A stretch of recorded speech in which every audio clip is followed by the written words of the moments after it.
because I think what's happened in interior design is that there's been kind of this standardization, especially in workplaces. Yep. I was listening to an episode of 99% Invisible where they talk about how the standard came from the military and kind of like the average white man. And so that's just perpetuated systemically through a lot of different things. Right. And so we see that in office design and other environments that are designed for the standard of a cis, white, able-bodied man. And that's not everybody. Right. And so thinking about different individual needs and how people might even have different goals in a space. So someone might want a space that really helps them focus, where someone else might really want a space where they can feel creative and free. And so thinking about how those people could have a different space designed for them that really works for their different needs. You're listening to the Black to Business Podcast, an educational podcast providing Black entrepreneurs with the tools and resources to start and grow their businesses. We chat with vetted Black entrepreneurs, thought leaders, and business owners as they provide tips and resources to help take your business to the next level. I'm your host, Monique T. Marshall. Welcome back to the Black to Business Podcast. Did you know that transforming your space can transform the way that you work? Honestly, this isn't something I'm always thinking about, and most entrepreneurs and business owners aren't either. However, research has shown that this is absolutely something that we should be thinking about, because what you'll find is that a lot of people aren't comfortable with their workspace, whether they work from home, out of an office, or in a co-working space. So just imagine how this affects your productivity and ultimately your business's bottom line. From a business perspective, it is important to think about the design of your space, the type of people you currently have, and even who you eventually want to be in your space.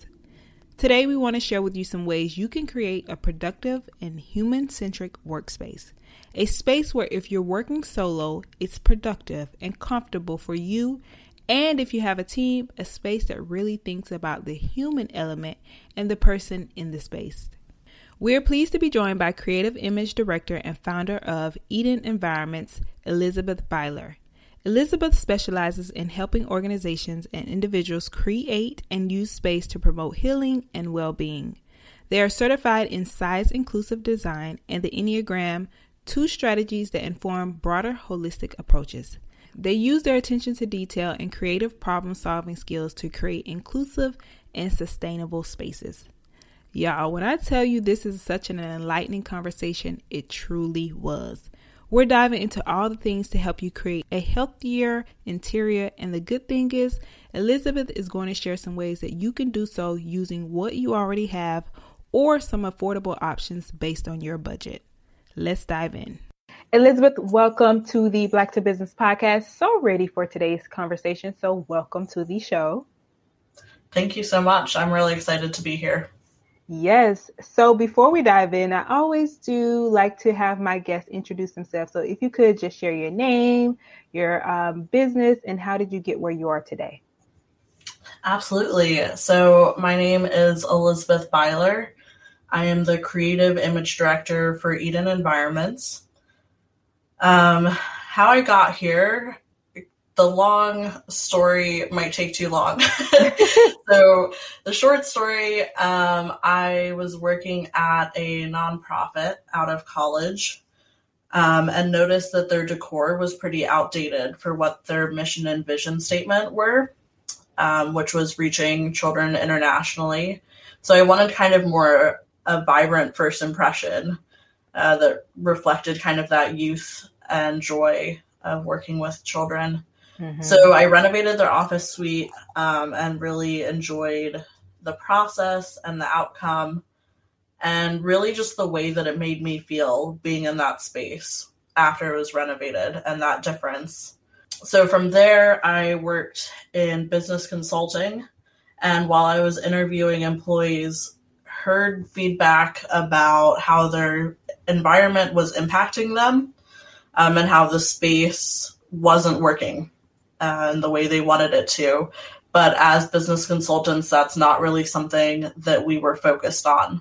So I kind of saw this gap in the business world where employees were asking for different and better spaces that wasn't being addressed. And with my previous experience, knew personally how much that mattered to me and knew that it was something that I could do and enjoy doing. So kind of the combination of those three launched me into my own business.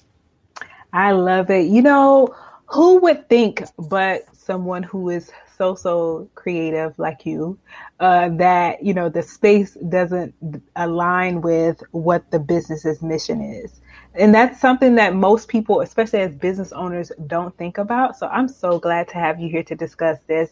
And we're going to be talking about, so for the listeners, we're going to be talking about improving the design of your space to increase productivity and overall well-being. So Elizabeth, thank you so much for sharing your background. Yeah. So let's dive in a little bit more. So your expertise is in using design strategies to use space to promote healing and well-being. I want to really dive into one. Did you have an interest in design initially before you saw the space, or did you like to decorate when you were younger, or where did this interest in design in general come from? Mm-hmm. Yeah, that is a great question. So I should have given you the long version. Okay.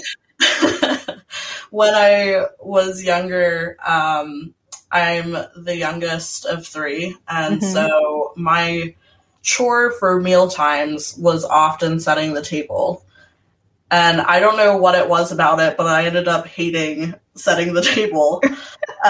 But something that I did to make it more enjoyable for myself was creating these really elaborate centerpieces. And so I would quickly set the table and then go around the house and find random things that we had and create some sort of centerpiece that I enjoyed. And that part just brought me so much joy, even just for one meal, having this beautiful arrangement to gather around made me really happy. I also wanted to be a doctor and run a hospital when I was very small. Wow. At the same time, I was just being overly ambitious, I suppose. I love kids. That's a kid. That's a kid. It is. It's great.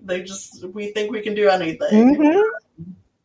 And so while I was kind of dreaming about this, the thing that I was doing to prepare for it was actually drawing the floor plans for the hospital and thinking about ways that medical staff could kind of navigate the space easier in a way that they wouldn't have to interact with people who are understandably upset or lost or just kind of wandering the halls, thinking about emergency situations where they need to just get around quickly, and how the design of the space could kind of help with that function. So I kind of see these threads from when I was younger, and also just being a highly sensitive person, I'm very impacted by the space that I'm in.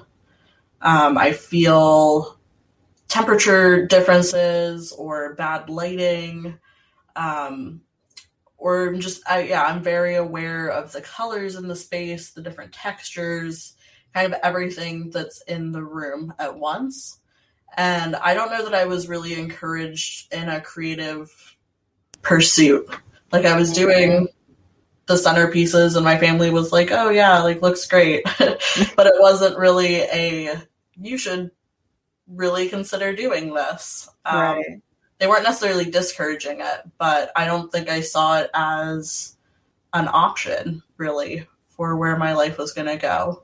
Glad that I'm exploring it now. Yes, and we are too. So diving into how much does the workspace really affect your productivity? Because we have our audience is entrepreneurs and those who are looking to pursue their businesses full time. So let's talk about how much does your workspace really affect your productivity? Yeah, absolutely. And I'm so glad that I get to bring this conversation to your audience because I really think it's something that's so overlooked. We kind of just exist in space. And I truly believe that transforming your space can transform the way that you work. And your space should be working for you. You shouldn't just be working in a space. So it's been interesting getting into the different research that's out there and the different design strategies and how those can really affect your productivity. And so what the research is showing is being more connected to nature is one way that you can increase your productivity. But also, if we're just thinking about how your space is set up, like maybe the file that you're accessing all the time is all across the room and you have to keep getting up to go and get that. So it's kind of those little things that maybe are just kind of annoying, and it feels so simple to just fix that thing, but we get so in our heads about all the different things that we need to do that we don't always take time to stop and think, is my space working for me? Yeah. And one area that comes up a lot is people not being comfortable in their space. If we're thinking about employees, especially, there was a study that was done pre-pandemic that was saying that there's about 6 out of 10 people are not comfortable in their workspace. That's a lot of people. That is. So now with the pandemic and remote work, I'm sure some people have just thrown together home office setups and maybe they like working from home, but like their actual workspace is not quite working for them because they didn't buy a house or rent a house thinking about how is this space going to work for me. So it's really honing in on, we have this space, we have to work in a space, we have to work somewhere. So how can we pick the best space to help us in our work? I love that. And one of the things I love when I was like reading your bio and just doing my research is the fact that now this is all new to me. So I'm excited and I'm learning just like the audience is learning that you are certified in size inclusive design.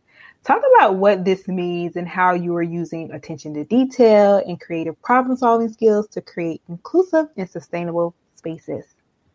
Yes, this is something that I am really excited about. I connected with an organization called Algo that are on the West Coast, and they were offering this course and certification that I happily agreed to take and learned a lot from it. And so when I'm thinking about size inclusive design, I'm really trying to think about how do we design primarily for larger bodies, but also would be thinking about smaller bodies as well, although that's just not as much my focus. Being someone in a larger body, I have more lived experience of what that feels like.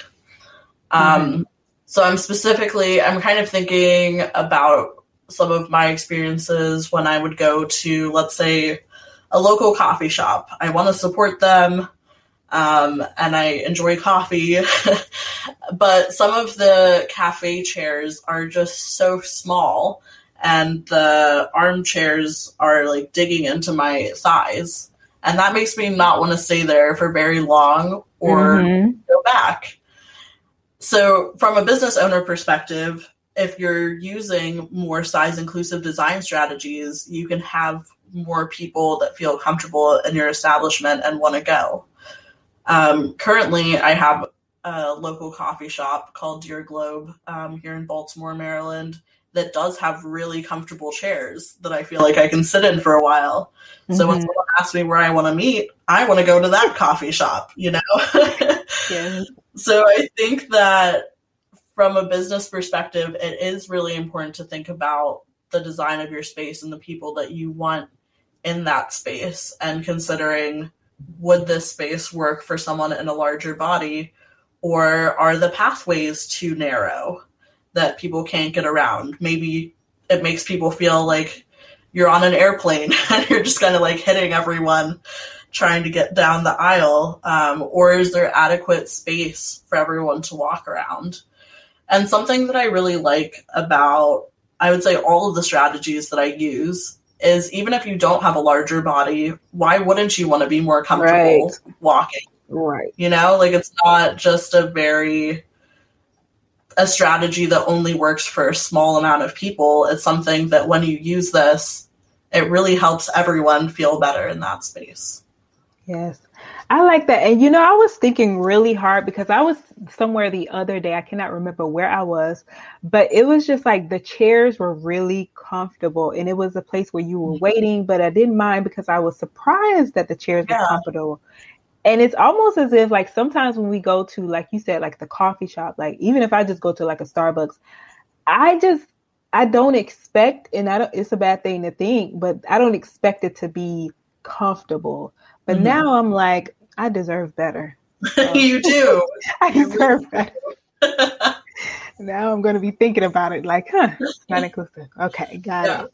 And I love what you said about that you didn't mind as much that you were waiting because you're not thinking about how uncomfortable you are. Yeah. That's great. So, and I want to talk also about how you use and how people can use space to promote healing and well-being. Yeah, so I think one of the primary strategies that I use for that is called biophilic design, which is connecting people to nature. And some of the research that's been done is showing how it can decrease stress, it can improve your mood. Even they're doing some tests that are showing how it's decreasing blood pressure. Like people are that relaxed and that comfortable. And we've also seen some international case studies that are being done where putting people in spaces where they have kind of that outdoor element, that connection to nature again, their healing time is improving. And I think when I start thinking about it, it makes sense to me because, like, as humans, we used to be much more outdoors than we are now. And, like, we're on this earth together with nature. And I don't think that we're meant to be as separated as we are. I think that we help nature grow and nature helps us grow. Like, it's a very mutual relationship that sometimes gets broken when we're in buildings. It's estimated about 90% of our time is spent indoors, which is, I don't know, it's probably increased since the pandemic. And I'm not saying that it's a bad thing to be inside, but if we're going to be inside, how can we make the inside better for us? How can we think about what does health indoors look like? If we're thinking about, again, COVID, going into a store felt kind of scary because we didn't know what their air ventilation was doing. But if we had known this space is doing everything it can to have a healthier interior and felt better about going in there, like how would that have been different? And really just change the whole experience of being in a pandemic if it felt safer to go into some of those spaces. See, this is such an enlightening conversation. I feel like I'm looking through all the questions and it feels like, that's what Black to Business podcast is about. It's about educating, enlightening. And I think about all the questions. They're like, what does this mean? So my next question is about the importance of creating this human-centric workspace. So I know the things we've talked about, like, would you say that is what encompasses a human-centric workspace, or if it means something different? Yes, that's a good question. And I love that you're asking these questions because I think that a lot of this information, for whatever reason, has been overlooked or just not shared. And so I think part of what I'm really trying to do is bring this information to people who are interested in learning about it, because it's so important and should just be out there for whoever wants to listen to it. So yes, I would say kind of the overarching umbrella that I put my different design strategies under would be a human-centric design strategy. So really thinking about the human element and like the person in the space, and focusing on individual needs. Because I think what's happened in interior design is that there's been kind of this standardization, especially in workplaces. Yep. I was listening to an episode of 99% Invisible where they talk about how the standard came from the military and kind of like the average white man. And so that's just perpetuated systemically through a lot of different things. Right. And so we see that in office design and other environments that are designed for the standard of a cis, white, able-bodied man. And that's not everybody. Right. And so thinking about different individual needs and how people might even have different goals in a space. So someone might want a space that really helps them focus, where someone else might really want a space where they can feel creative and free. And so thinking about how those people could have a different space designed for them that really works for their different needs. I'm so glad that you mentioned like the fact that it was inspired by like military white men, because it's always important to know where things originated. And then it brings the thought of designing the spaces that are trauma informed or neurodivergent. Like, let's talk about trauma informed. Yes, let's get into it. Yeah. So I think working in therapy and learning more about trauma and like how it impacts the way that I move through the world, and learning how it impacts how other people move in the world has been really impactful for me on a personal and professional level. Right. And I'm sorry that I keep bringing it up, but COVID again, like that was it's the reality. It was a traumatic experience, along with like police brutality also happening. Well, it had been happening, but just increased momentum around that conversation, and people are losing family members. Like just so much was happening all at once and is still occurring. And even, I don't want to go on too long about this, but like there's historical trauma as well. And knowing that that's being like held in our bodies, I think it's important as a professional to be aware of that. And be considering that in my business decisions and in the way that I'm designing space for people. Like that's not something to just brush over and hope that people like get over it, or considering kind of these healing spaces or spaces for well-being.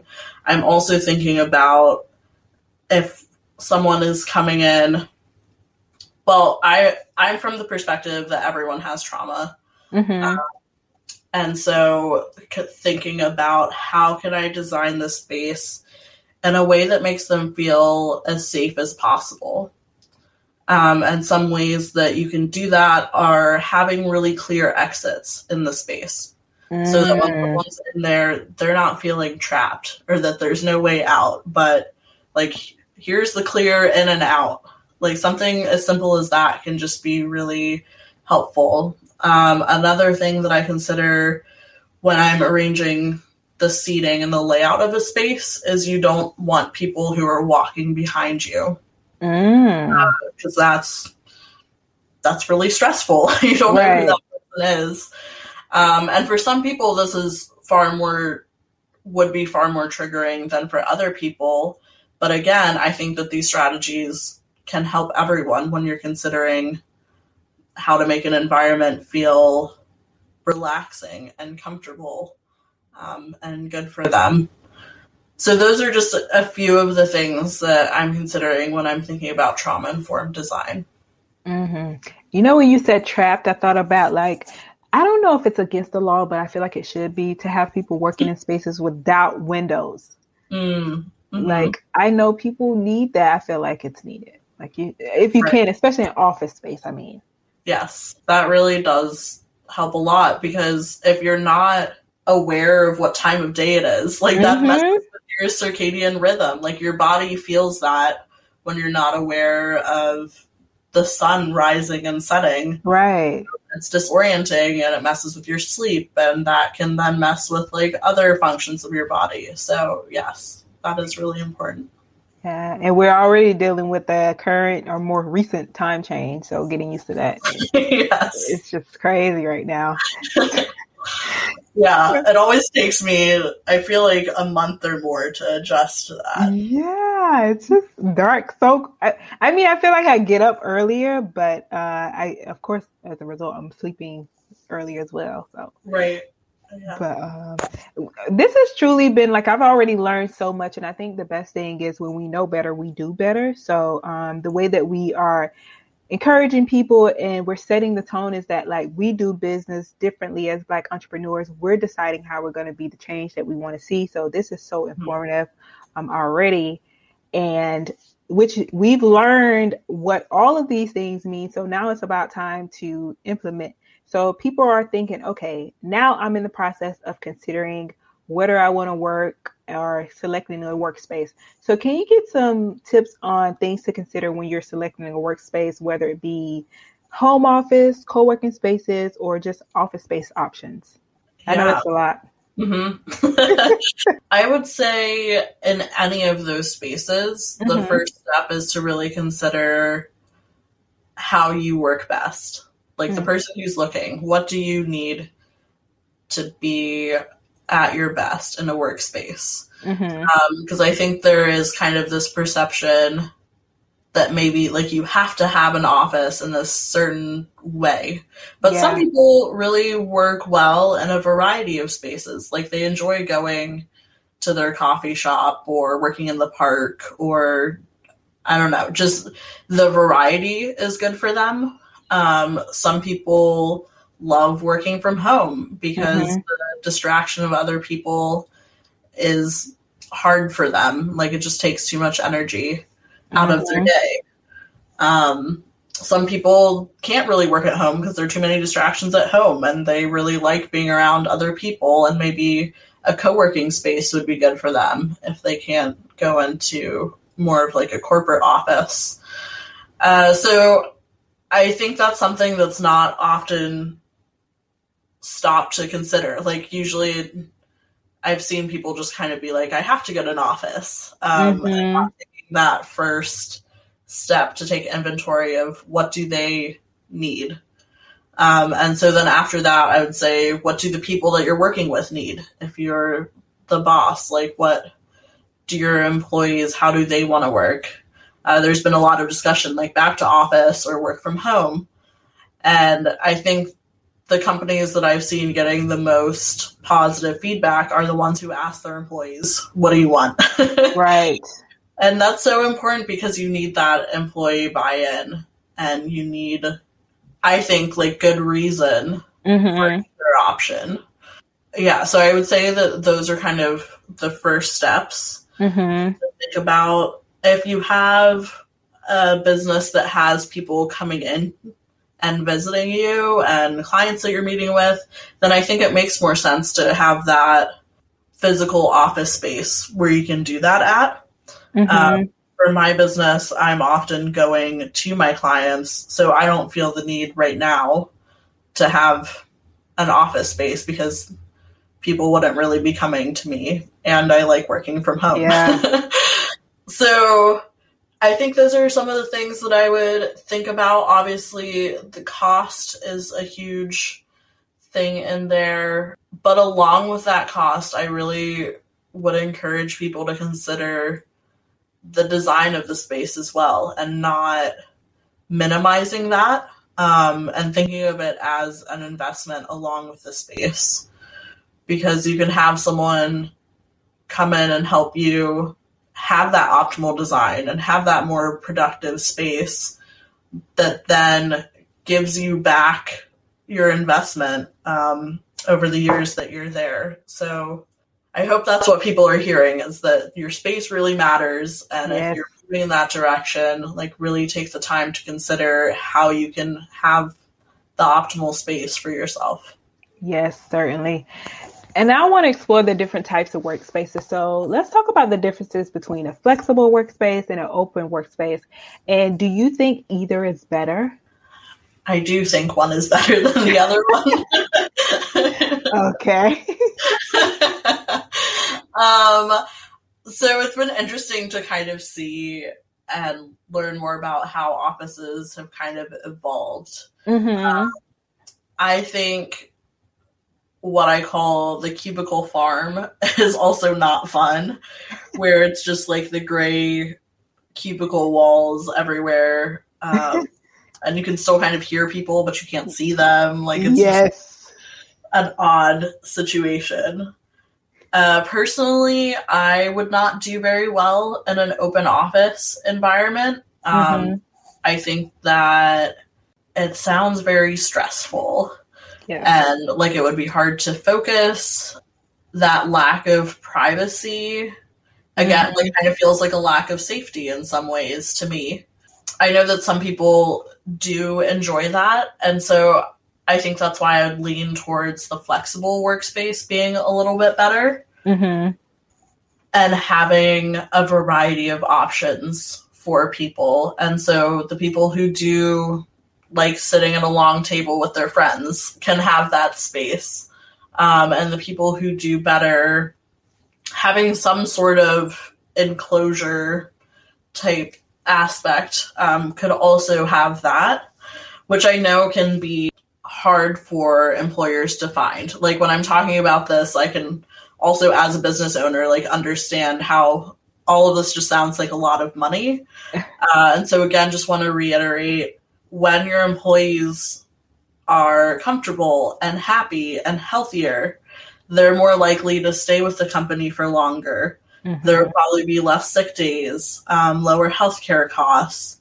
If you're also looking at sustainability for your interiors, that's lower energy costs. Like really looking at the long-term value of this. And from a human perspective, like doing business differently, I think really means valuing your employees more than their productivity. Even like really considering how they are worth having a comfortable workspace, and kind of the tone and message that sends when you're thinking about designing. So yes, flexible workspaces I think are better. I've also heard of flexible workspaces in the sense of you come in like hot desking, where you don't have a specific desk that's assigned for you. You just come in and pick your desk every day. And again, I think for me personally, that would be stressful. I like to know where I'm going to work. Even if it's like like I'm sharing a desk with someone, I would be more okay with that than just like a free for all. And in some of the research that I'm doing, I am seeing kind of that sense of ownership that you can give people. Looking again at trauma-informed design is something that's helpful. And so knowing that you have a space that you can put up pictures of your loved ones, that you can have a blanket if you feel like it gets too cold, or store some things there. Like that just creates a whole different experience. It's like going to your best friend's house and like knowing where everything is. Right. Versus going to someone's house for the first time and you're a little disoriented. So yeah, I think it's important to consider how the employees are working, and again, what they want, but having different options, I think, and I hope is really where workspaces are moving towards. Because sometimes there's also, it can be uncomfortable to say, hey, I need this special accommodation. It shouldn't be a special accommodation. It should just be something that's available if people need it. Like maybe even a de-stressing room that's kind of low lights, very comfortable, and people can just go in there and take a minute. I wonder how much that would improve even just coworker relationships and the business bottom line if people didn't feel like they needed to be stressed at work all of the time. but really could be at their best. And then I think would also be producing better work from there. Yes. And I love that, putting that into perspective. And I'm so glad that you mentioned the part about, people can think it sounds expensive. And if it's within your, financial wheelhouse to do, thinking about the long-term benefits of investing into making sure that your space is productive and keeping human-centric. Yes. I'm going to start using that, human-centric. So, and that brings me to my next question of further diving into some budget-friendly ways to design a productive workspace. So what would you say are the must-haves if someone is basically like on a budget? So maybe it might be looking at things they already have or just some low-cost things. Yeah, I think going into the interior design industry, I was noticing a lot of these very nice but very high-end and very expensive items and designs that people were doing.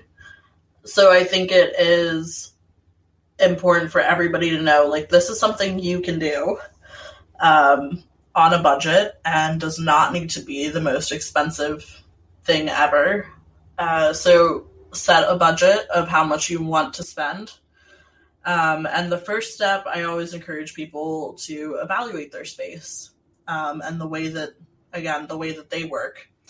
And in doing that, you can understand better where the gaps are. You aren't just like going out to buy the latest and greatest thing, but you can really think, oh, I need a better chair because this one isn't working for me.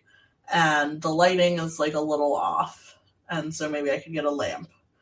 And then you remember, oh, I have a lamp already somewhere else that I'm not using, So looking not just at the one space where you're working, but really all the things that you have and thinking about, can you move some items around that will help your workspace without detracting from other spaces is one thing that I would recommend.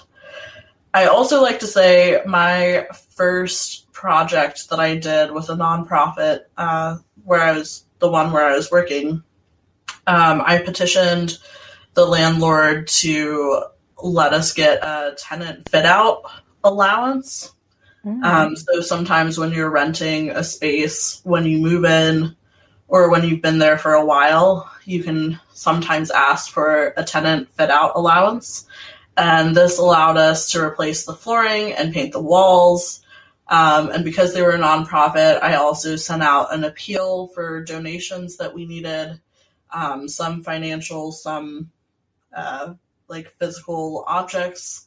I sourced locally. I reused items that were in the space and also went to some like secondhand furniture places. But at the end of it, after we looked at the budget, we ended up seeing, and I had sold some things that we didn't need anymore. And so at the end of this project, we actually netted $500. So we're like positive at the end of the project. So I tell that story to encourage people that there are ways to be really creative about this. Even something like adjusting the layout of your space, like maybe your desk could be positioned towards a window and that would just like really help get more sunlight while you're working.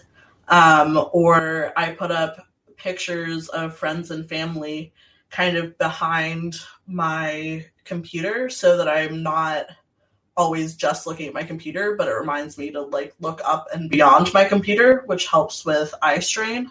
And those are just like pictures that I had in my house and tape and 10 minutes. That's a good idea. Yeah. Yeah. There are things like that that can be done pretty simply that and on a budget that do improve your space. And there's plenty of places, Facebook Marketplace, Craigslist, local thrift stores or secondhand furniture locations that can help you upgrade your space without costing more than you have, because that's also not a good situation when you're out of budget. Nope. Nope. No. We encourage financial responsibility, being financially Yes. responsible. So yes, I love that. So let's talk about some of the things that you were doing and the problems that you were solving, helping people solve in your offer. So what are some ways that Eden Environments is helping entrepreneurs and business owners improve the design of their space to increase productivity and overall well-being? Can you talk about your offerings and your process? Yeah, so one thing that I am really trying to do and focused on right now is kind of doing this advocacy and education piece. So doing different podcasts and also offering information on our social media platforms so that it is accessible for people, because I know that as an entrepreneur, like, your budget can be tight sometimes, and you can be looking at interior design as this is some luxury that only big companies can have. But because of the importance of your space, like, I really want people to have the resources that they need and feel empowered to do it themselves. I also know that most entrepreneurs are doing too much. That part. We just have so many things that are pulling for our time and attention. Yes.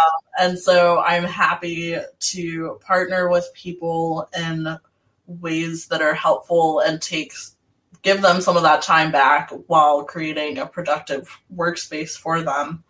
I offer anywhere from consulting to the whole project management, so like start to finish.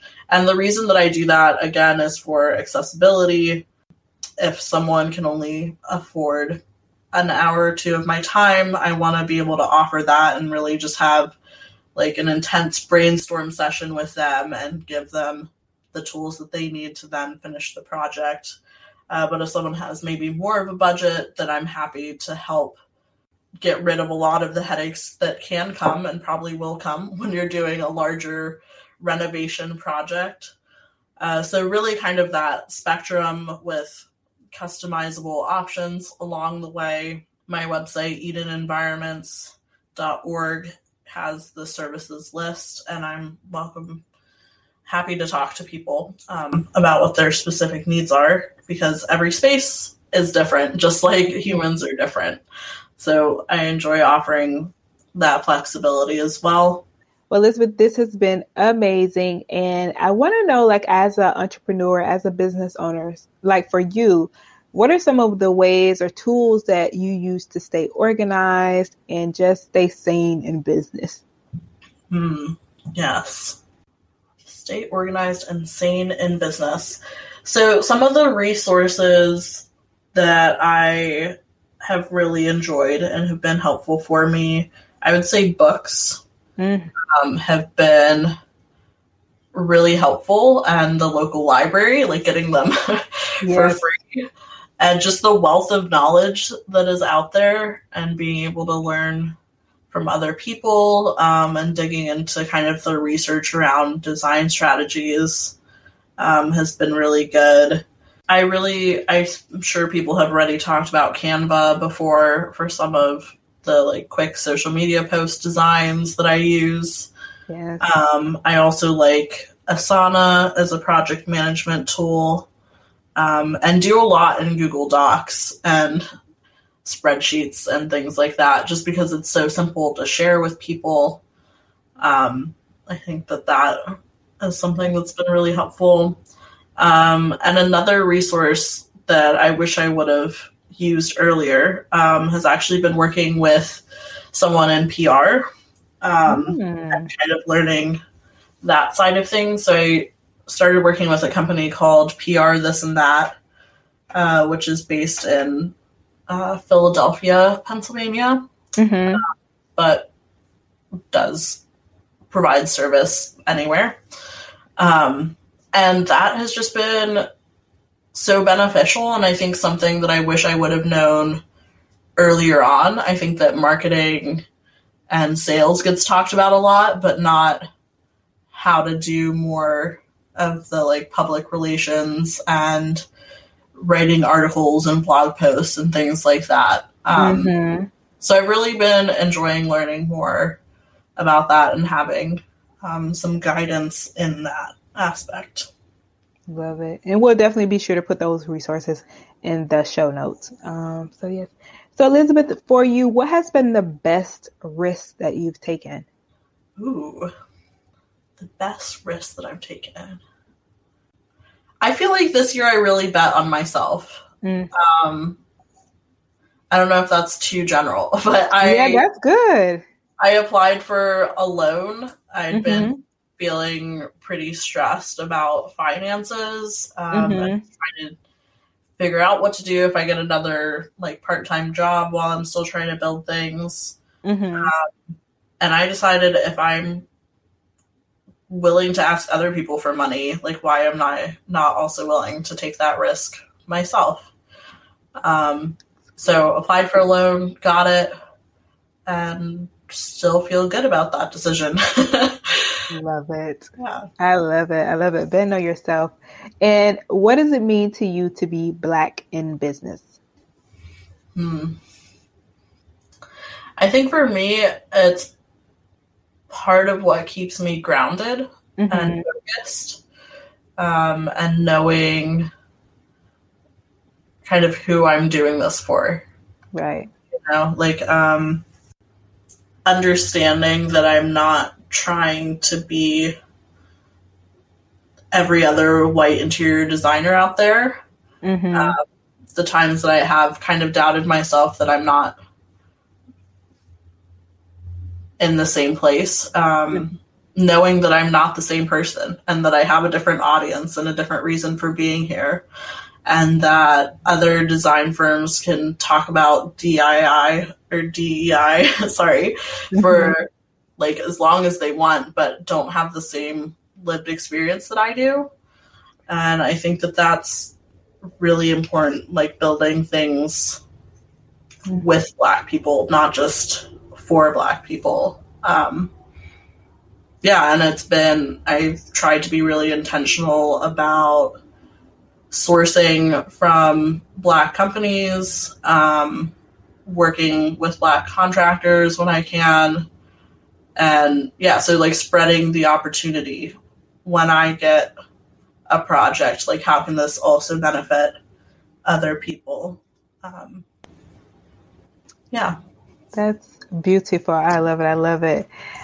This has been so amazing. So people who are listening, they're going to want to know how can they find you, connect with you, and support you. So please do share.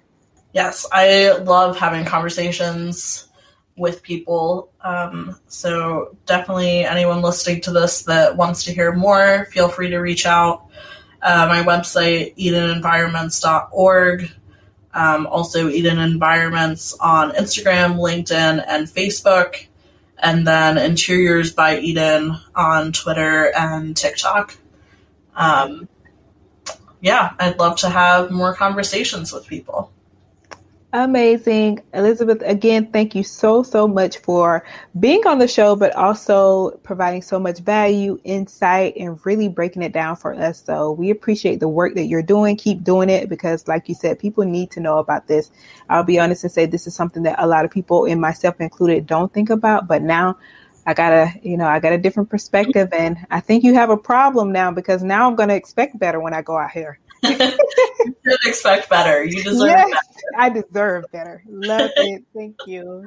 Thank you so much for having me and for the questions. I really enjoyed my time here.